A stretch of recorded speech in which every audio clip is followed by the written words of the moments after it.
大家好，我是乐乐妈。煮汤圆时，大家不要再直接下锅煮了。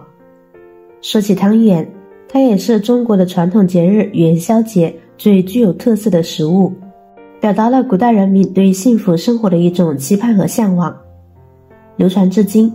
平时呢，大家也都有了吃汤圆的习惯。随着生活水平的进步，不管是水饺还是汤圆，都能够满足我们随时想吃就有了。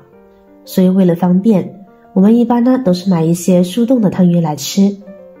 不过买回来的速冻汤圆，打开后呢会有一层冰霜，冰霜见热气后呢很快就会融化，融化后很容易粘连在一起。这时再把汤圆直接倒进锅中来煮，很容易呢就破皮露馅了。很多朋友在煮汤圆时，应该呢都会遇到这种问题。吃了这么多年的汤圆，您知道煮汤圆的正确方法吗？今天给大家分享一个煮汤圆的小秘诀，用我的方法煮出来的汤圆不露馅不破皮，香甜软糯又好吃。下面一起来看看煮汤圆的具体步骤吧。准备煮多少汤圆，取出来放入大碗中。在将汤圆下锅之前，先要进行一步操作，那就是先准备少许的清水，放入汤圆碗中，将汤圆放在清水中浸泡半分钟。这个时间段，汤圆可以边解冻边吸收水分，这样可以及时补充在解冻过程中流失的水分。但是也要注意一点，汤圆浸泡的时间呢不要太长，千万不要超过1分钟哦，否则就适得其反了。半分钟后，我们将汤圆控水捞出来，尽量把表面的水分控干些，然后呢放到一旁备用。接下来在锅中呢烧上一锅水，烧水的步骤我们可以一边浸泡汤圆一边进行。锅中的水不要烧到完全沸腾了，只要水开始微微冒小泡的时候，这时我们可以往里面呢放上一勺白糖了，把白糖搅拌至溶解。加白糖可以增加水的浓度，这样在煮汤圆的时候，汤圆不会吸收太多水分，更容易成型。而且白糖呢也能够让汤汁变得更加的清甜。同样，我们不等水沸腾，在水似开未开的时候，就可以下入汤圆了。煮汤圆一定要记得，不能在水开后下锅。水开下锅的汤圆容易煮散，并且下入锅中后呢，也不能用大火猛煮，否则汤圆呢很容易破皮。全程都要用中火，这样煮出来的汤圆会更 Q 弹。过程中呢，我们可以用勺子轻轻推动汤圆，使其受热更均匀。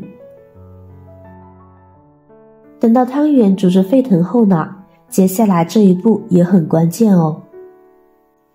我们要往锅中呢加入2次凉水，记得不要加热水。这样做的目的呢，一是降温，防止水过于沸腾导致汤圆翻滚破裂；二是使汤汁更加的清爽不浑浊，使汤圆更有嚼劲；三是利用热胀冷缩的原理，促使热量进入到汤圆馅中，从而使汤圆心熟得更快，不会出现夹生的情况。水再次沸腾，同样的方法，冷水再次点水即可。一般饺子我们点水3次，煮汤圆2次就够了。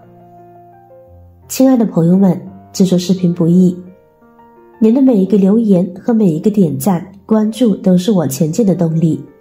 如果觉得我的视频对您有帮助的话，请您给我点个赞吧，感谢您的支持。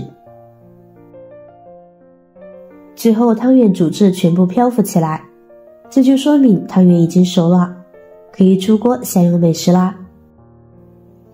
用这种方法煮出来的汤圆又大又软糯，个个完整，不破皮不粘锅。说了这么多，总结来说就是：第一，记得提前浸泡；第二，记得加白糖；第三，不要开水入锅；第四，记得点水。您只要按照以上的方法来，保准您煮好的汤圆个个圆溜溜的，不破皮不露馅，而且软糯香甜又有嚼劲。咬一口，里面的黑芝麻馅就立刻就流出来了，香甜软糯，真的是美味极了。学会了以上的技巧，元宵节别忘了给家人煮一锅热气腾腾的汤圆哦。吃了汤圆，一整年的日子都是甜蜜的。好了，今天的视频内容就分享完了。如果您看了觉得有食欲的话，记得点赞、转发、分享哦。希望可以帮助到更多的朋友。点击我的视频头像，还可以观看更多的精彩内容。每天都会更新不同的有趣的视频，记得关注我哟。感谢您的支持，我是乐乐妈，我们下个视频见。